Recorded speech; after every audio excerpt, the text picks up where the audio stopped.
Well, so I was listening to yet another interview with Nick Cave, where the topic of spirituality was being discussed. The host was an atheist, so it was quite a interesting debacle, because it was actually rather than the whole tendency for atheists now to just go straight into trying to debunking every sort of spiritual claim, was that of genuine curiosity.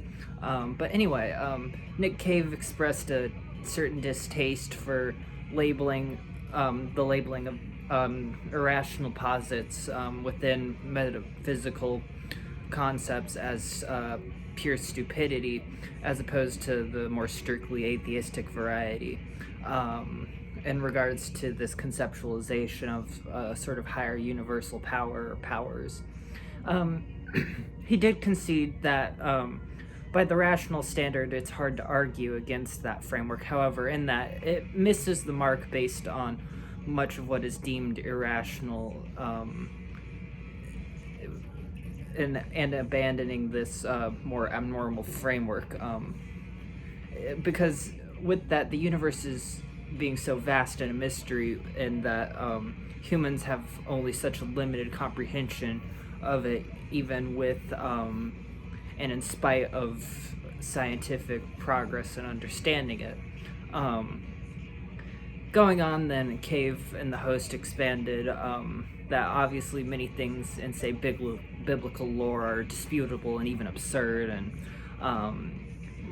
likely untrue as a primary example, but in that the more hardline negations attempt to remove any sort of artistry or value in those stories and concepts, even though they're implausible often at the same time.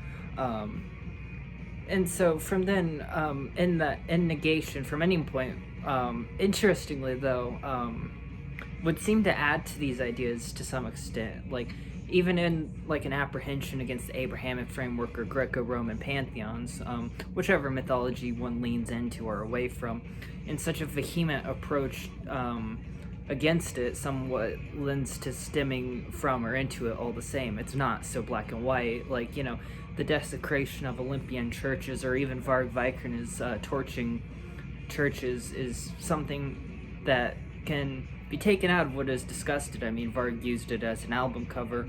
Olympian temples got converted into new buildings, sort of a solvet coagula sort of thing. And now, obviously, that's not to say that these things lend or detract credibility to improvable faiths, as opposed to the reality of merely adding to their lineage and the human history as a whole. And ultimately what's being said here is that there's value in both positions, even in spiritual pipe dreams, and it's too broad of an assumption to make either way around without having as much question to one's own position and arguing for or against. In that, I'm kind of reminded of something Carl Sagan said, which is, quote, "I would love to believe that when I die I will live again, that some thinking, feeling, remembering part of me will continue, but as much as I want to believe that, and despite the ancient and worldwide cultural traditions that assert an afterlife, I know that I know of nothing to suggest that it is more than wishful thinking. The world is so exquisite that there is no reason to deceive ourselves with pretty stories for which there is little good evidence," unquote, which is from Parade magazine on March 10th in 1996.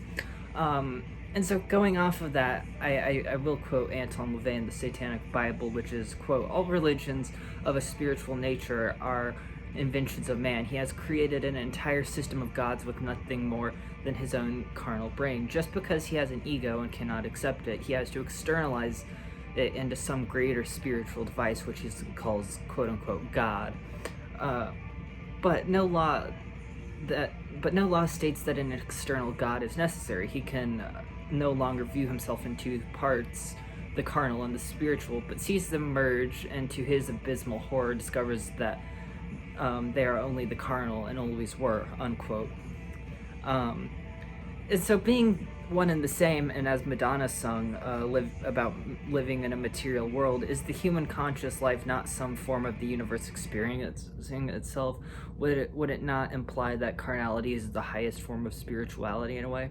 And is it not fascinating that this may seem to necessitate near endless inquiry? I mean, like, how did evolution come to this point of cognitive capacity, and why are we the only species to such a degree of development? And what is the purpose of that development on that level?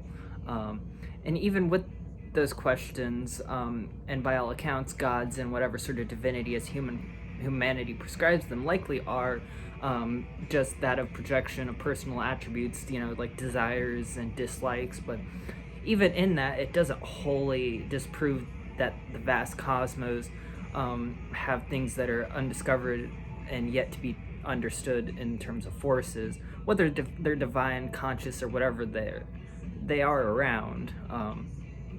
Whether they're interpreted in said metaphysical fashion is in the mind of the beholder, given that there's no official capital T truth, and that is to an extent debatable. There is no capital T truth that isn't to an extent debatable. And we only know as much in what we do not know. All that to say, what it seems that the Bad Seeds frontman, what it's expressing, is similar to that of what is presented in the NeverEnding Story, which is letting that sort of adolescent imagination die and ceasing to genuinely ask what, how, and why in place of a presupposed and more solipsistic form of self-deceit, masked skepticism, or total authority is really just a sad oversight which doesn't go anywhere. So yeah.